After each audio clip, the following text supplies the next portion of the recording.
Welcome back to the World 11 Weekly Podcast. So glad you could all join us again for another deep dive into, well, the beautiful game, as always.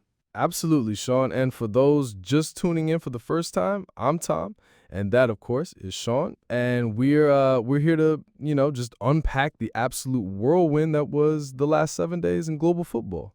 Yeah, it's been quite a week, hasn't it? I mean, we've got, unfortunately, some really tragic news to cover, which, we'll get into, but also, some real financial drama, some stuff happening off the pitch. But then, of course, the exciting, on-field action that we all love. Some big games, some big transfers. Yeah, it's a real mixed bag this week, isn't it? Like, you've got the really somber moments, and then you've got, the usual transfer madness and some great matches. So buckle up, everyone. We got a lot to get through. Yeah, it really is. And I think we have to start with, some incredibly sad news that really shook the footballing world this past week, and that's the tragic passing of Diogo Jota and his brother. Oh, absolutely, Sean. I mean, it's heartbreaking, isn't it, to hear about Diogo Jota, the Liverpool and Portuguese star, and his brother, tragically dying in a car crash over in Spain, especially so soon after his wedding. It's unfathomable. Yeah, it really is. I mean, you can't even begin to imagine what his family must be going through right now. And, our deepest condolences, of course, go out to them during this just incredibly difficult time. Yeah, I mean, the outpouring of grief and just support from the entire football community has been really something to see, hasn't it? Like, you saw it, obviously just widespread mourning from fans and players alike. Definitely. I mean, it really hit home across all levels of the game. And you saw, those moments of silence observed at various tournaments, across various matches, which, I think it just speaks volumes to how much he was thought of and respected within the game. Yeah, it was truly a somber moment to witness. And, it just puts everything into perspective, doesn't it? So, I'll put her with the Jota family, a truly, truly tragic loss for football and, more importantly, for his loved ones. Yeah, it was truly a somber moment to witness, and it just puts everything into perspective, doesn't it? So our thoughts are with the Jota family, a truly, truly tragic loss for football, and more importantly for his loved ones. Now, shifting gears a bit, Tom, from such a profound sadness, we have to talk about something else that's really captured the headlines this week. And that's the quite serious financial crisis over at Sheffield Wednesday. Oh, absolutely, Sean. I mean, it's a completely different kind of drama, but drama nonetheless. I saw the reports, 6 players, handed in their notices because of unpaid wages. Can you believe that? That's a mess, isn't it? It really is. It's unthinkable for a club of that stature, And it's not just the unpaid wages either. I mean, they're facing a transfer ban. They've got significant debts mounting up. It's just a really, really bleak picture for them right now, isn't it? Yeah, it's dire, to put it mildly. And, you hear about a transfer ban that just completely cripples a club's ability to compete, to even survive in some cases.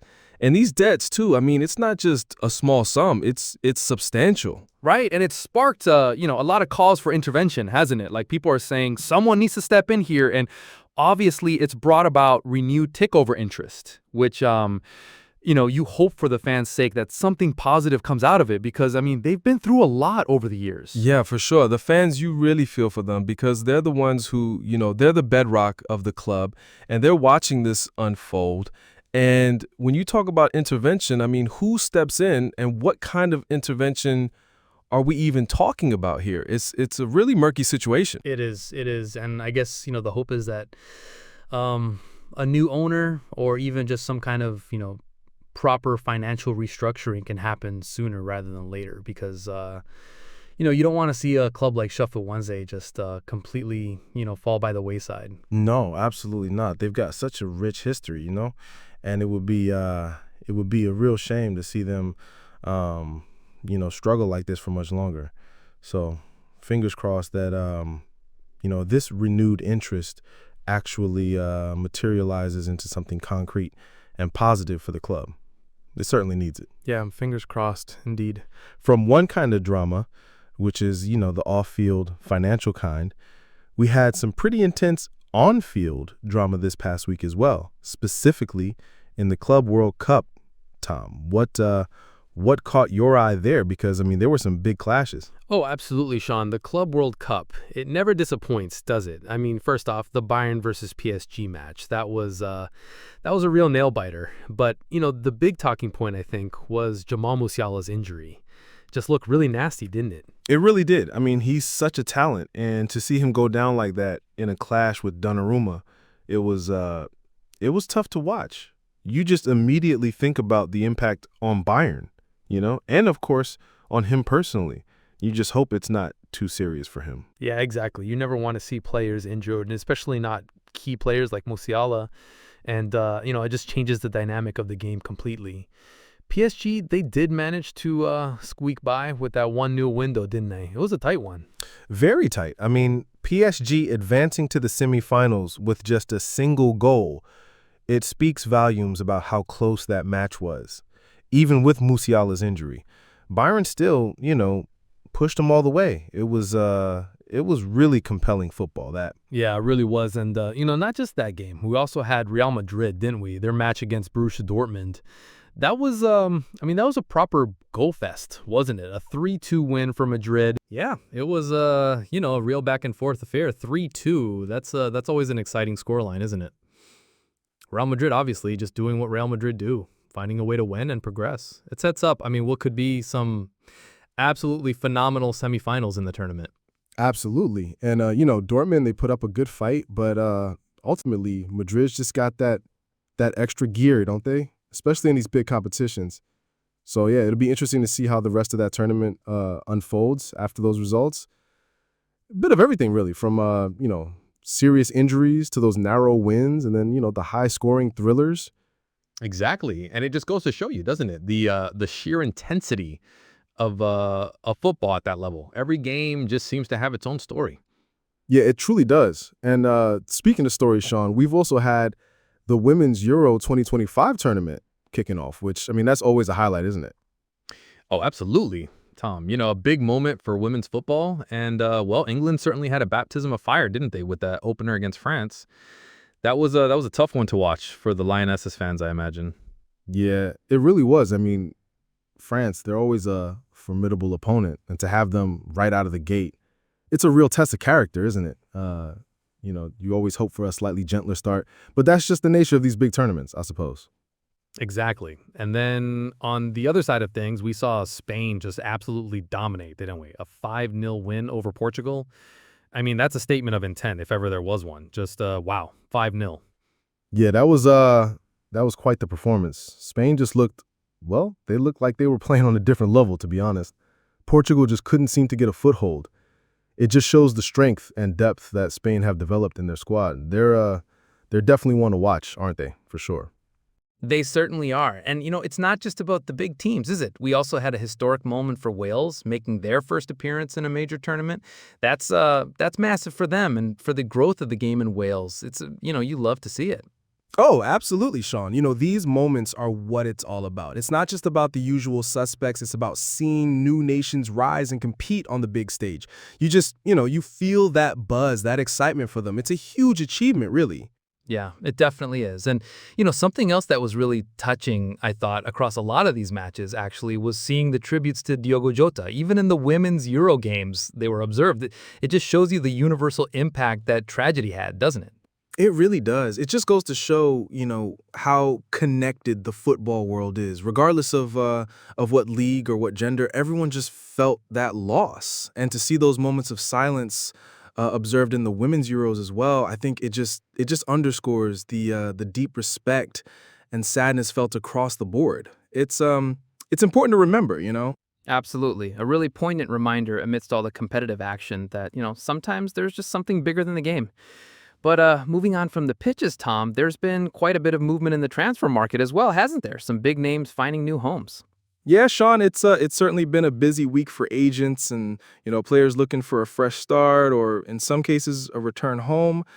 kicking things off, we've got Mikey Johnston, the Republic of Ireland winger, who's looking like he's on the verge of a £5 million move from West Brom to Flamengo in Brazil, which, I mean, that's a big one, isn't it? An Irish international potentially playing in South America, that's, quite a unique path. It really is, Tom. I mean, you don't see that every day, do you? Most Irish players, they tend to stay closer to home, largely within the UK or maybe mainland Europe. But Brazil, that's a huge culture shift, a massive style of play difference.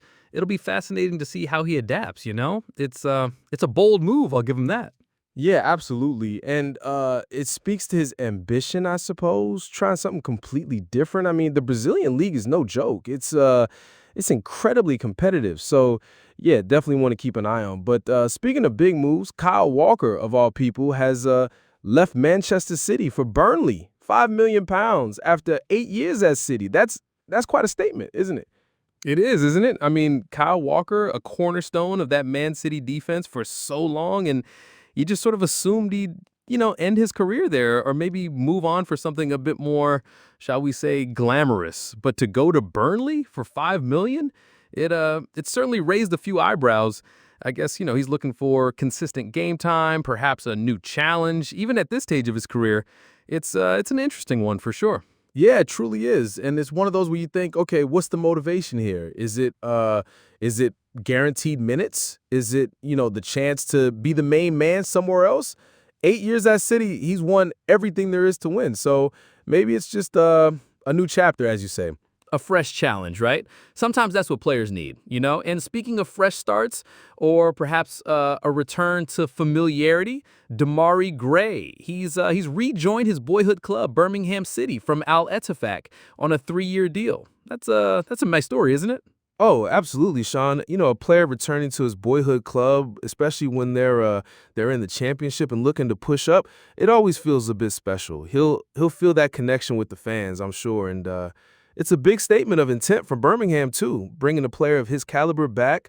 They'll be hoping he can, really ignite their championship campaign and get them moving in the right direction. It's a good piece of business, I think, for all involved. Yeah, I completely agree. There's always something, romantic about a player returning home, isn't there?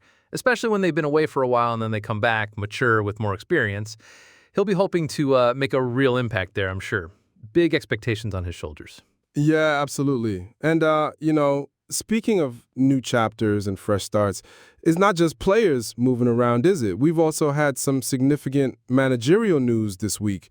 Keith Andrews, the former Ireland assistant, has landed a big role. Oh, absolutely, Tom. That's a really interesting one. Keith Andrews, now appointed head coach of Brentford on a 3-year deal. I mean, that's his first managerial role, isn't it?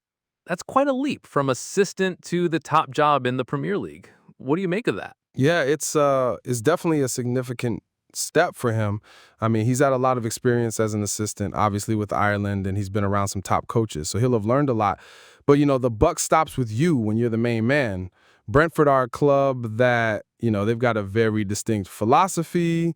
They're very analytical and how they do things. So it'll be interesting to see how he fits into that system and how much of his own stamp he can put on the team, especially given it's his first proper crack at it. Exactly. And, Brentford have had a relatively stable period under their previous management, so there's like a bit of a foundation there for him to build on.